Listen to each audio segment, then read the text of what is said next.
Grabe, isa na yata ni sa pinaka-intense na mga dula diri sa Paricois Elite Basketball Club, no? Grabing physical contacts, tapos na yung mga siko na ni Will na pagyoy na-eject after running a play. Grabe. Tapos si Kuya Gerard Anderson, murag nag-away yata ni sila ni Julia, no? Kay grabe mang malas.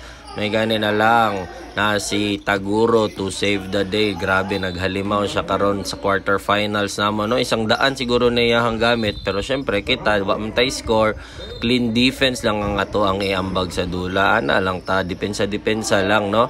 Tapos Mio sa linya to lead the score with 2 points, no? With 4 seconds remaining. Asoy 3-point play to win, ma-shot kaya. What's up mga Pops, poging player ng Davao here. So quarterfinals na din nato sa Paricois Elite Basketball Club Season 2. Kalaban nato ang Team Eliz. Shout out sa inyo ha mga Pops, no? Syempre bitinon sa tamo, tanaw sa mo ang dula tanan kung na-shot ba ang 3 points ni Asoy. So dara syempre apir ta sa mga referee para dili ta ang ngalan og technical dita ma-eject. So start of the game, jumble pa lang, out na, pastilan, gidi malas good midray, first round pa lang, no? First quarter pa lang, I mean. First score gikan sa Eliz, 3 points, pero naitubag si Kuya Gerard Anderson sala na op. Kita dara atik-atik lang ta dira ambak-ambak. Grabe errors na mo ani first quarter pa lang, no? Steals, no, na ma-convert pa gyud nila into 2 points, tapos grabe ang mga second opportunity shots nila, no? Makuha gyud nila, aggressive kay sila sa rebounds.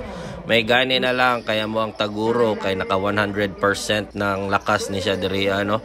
So dara Kuya Gerard Anderson may pabali-bali pa, no. Dara op. Siyempre kita ambak-ambak lang ta dira, dipinsa rata, no. Grabe, another second opportunity para sa Team Eliz. And here's another 3-pointer. Grabe yun na si Kuya. Granihara na siya ba? What a beautiful defense by poging player. Siyempre, uga ko'y magbantay, kulbaan mo na sila, mga naman sa lala, pogi, gudbihan yun, maglisod tag-shot, ane. So, start of the second quarter, gibrikingan dayo ni Boss Ace og isa ka 3 points, no? Pero nibalos po ang Team Eliz with a wati-wati. Another steal na naman from Team Eliz and automatic connect na nila. Convert to 2 points, no? Tura, second chance opportunity para sa Team Ice Tech. Banat. Tura, grabe yun, grabing malas na mo aning game, no? Tura, what a beautiful block. Bolang-bola. Dara. Sheesh. So, dara, medyo nakabawi-bawi po may og mga steals ane dire, no? At may kasama pang foul, matic and 1. So dara, margin na tuto. Grabe, nanggawa sa mga 3 points ani niya, pero naagi tubag gihapon ng Team Eliz, no? Grabe digid sila pa pildi gyud og kuan. Grabe gyud ni kagwapo nga dula napa ni si Boy Sungkit, liman mo na palaka daw na perting taasa na. Start of the third quarter, tura ni banat na si Kuya Mio, pero syempre naapod na yung mga galawan ng Team Eliz, no? Tura, another 3-point shot. Rebound, dara, Taguro, naka 100% na siya dira, bay, grabe na. Dara, easy baskets for Team Eliz, walang kapagod-pagod. Taguro, grabe, yun na tanan sa ilalom ba, di mo bantaya itsahan, be, bantay lagi mo, nawa.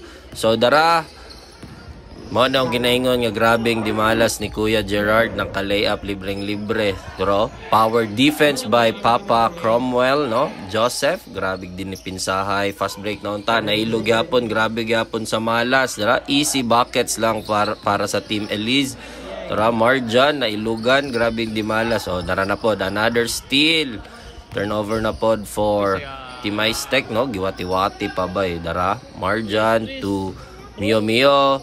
Tuop, darara di ay, grabing mga ball movements dira, dipinsa, butata kadara, angkol, tura, pero nailog po lagi, and connect, 2 points para sa Team Eliz. Sayang kayo ang block, nagibuhat, tura, connect, 2 points, grabe gini si Marjan na tuto, grabing pamugas, dara na pod, another 3 points na pod, automatic na dara, Mio na, dara, Marjan na pod, kabilaan, diri namin nakagukod, no? Actually, lamang permanente ang Team Eliz ani, no?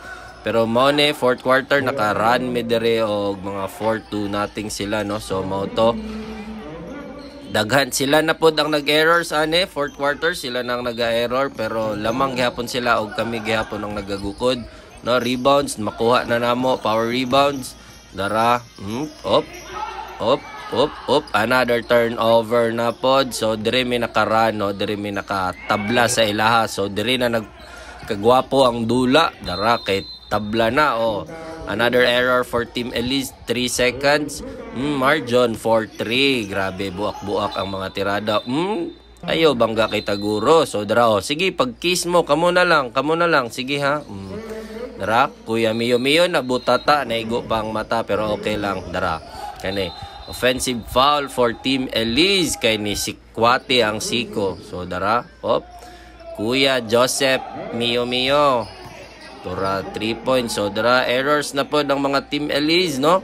Pero makuha gyud nila ang second chance opportunity. So dara hala, sige, pag binigwasay mo dara, pag ilog mo bula. So makakonect gyapon sila og 2 points pero tabla na ang dula ani. Actually kami ang nagagukod, no? May gani na lang fourth quarter, nag-trap na may Team Ice Tech, mao to naka-force og error para sa Team Eliz and gave us an opportunity to tie the game. And ang among kauban ani na eject pag yun tungod ato nga play. Dapat ba to ma-eject? Murag dili man, no? Daraboy sungkit, second chance opportunity, 3 chances opportunity. Gyapon na perting taasa banggud bata ba. Connect 3 points.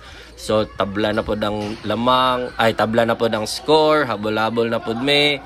So dara another second chance opportunity. So darawang ginaingon, tabla na ang dula, mao dapat ni makapalamang sa ila pero buti na lang nasalo. Grabe, and there's a foul called kay Kuya Mio and mao ni ang iyahang 2 free throws to lead the game. 4 seconds remaining, lamang may og duha. So mao ni ang winning shot ni Asoy and wala. And yes, daog mi Team Ice Tech. Thank you for watching. Kita-kits sa semifinal sa Paricois Elite Basketball Club. Bye.